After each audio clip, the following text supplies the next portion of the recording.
सांडपाणी प्रकल्पाबाबत वाई नगरपालिका प्रशासनाला नागरिकांचा घेराव।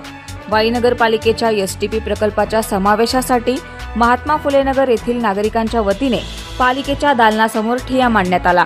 यावेळी भाजप शहर अध्यक्ष विजय ढेकाणे, काशीनाथ शेलार, ॲडव्होकेट विजय जमदाडे, उपाध्यक्ष विकास जाधव, भाजप युवा मोर्चा अध्यक्ष गणेश जायगुडे, सुधीर भागवत, चंद्रशेखर वनारसे, रमेश दादा जमदाडे यांच्यासह फुलेनगर येथील ग्रामस्थ उपस्थित होते।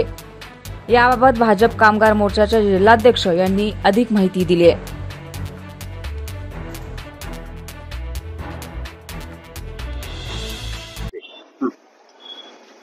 कुठल्या तक्रारीसाठी आला होता?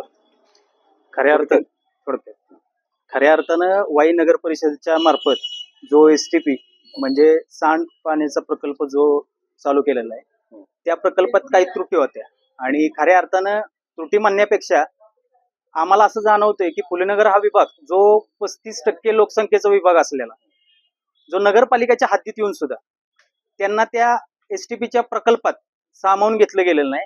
त्याच्यासाठी जाब विचारण्यासाठी आज आम्ही फुलेनगर ग्रामस्थ म्हणून सर्वजण आलेलो। बऱ्यापैकी त्यांना ते जाब विचारले, त्यांनी उद्या सांगू, पत्रात देऊ, माहिती देऊ, हेच त्यांनी आम्हाला उत्तर दिले। एवढ्यासाठी आज आम्ही आलो होतो। त्यातून काही अजून त्रुटी पण निघल्यात। बरं, मध्यंतरी तुम्हाला धमकी आली होती असं मला समजलं, जीवे मारण्याची। मग त्या संदर्भात तुम्ही पोलीस स्टेशनला तक्रार केली होती का? हो, ज्या वेळेस पहिली गोष्ट काय माहितीये का, आम्ही संघर्षातनं उभं राहिलेलो आहे, त्यामुळे असल्या धमक्या बिमक्यांना आम्ही बेग घालत नाही। पहिली गोष्ट अशी झाली की ज्या वेळेस धमकी आली, मी नॉर्मली विषय घेतला, इंस्टाग्रामच्या अकाउंटवरनं आली। काही 2-3 दिवस म्हणलं जाऊ द्या, शोधून बघू गावतोय का, गावला असता तर सोडलाच नसता। गावला नाही म्हटल्यानंतर ते पोलिसांचं काम आहे।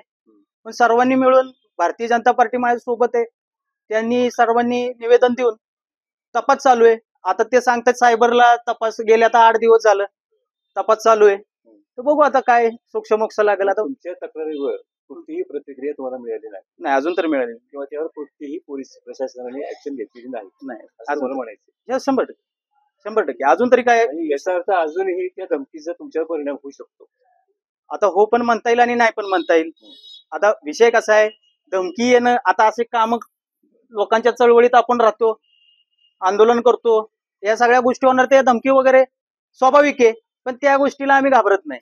जशात तसं आम्ही वेळेला उत्तर देऊ। पण प्रशासन, फुलेनगरच्या प्रगतीसाठी तुम्ही झटत आहात म्हणून तुम्हाला ही धमकी येते, किंवा इतर सामाजिक कार्यासाठी तुम्ही झटतात म्हणून तुम्हाला धमकी येते।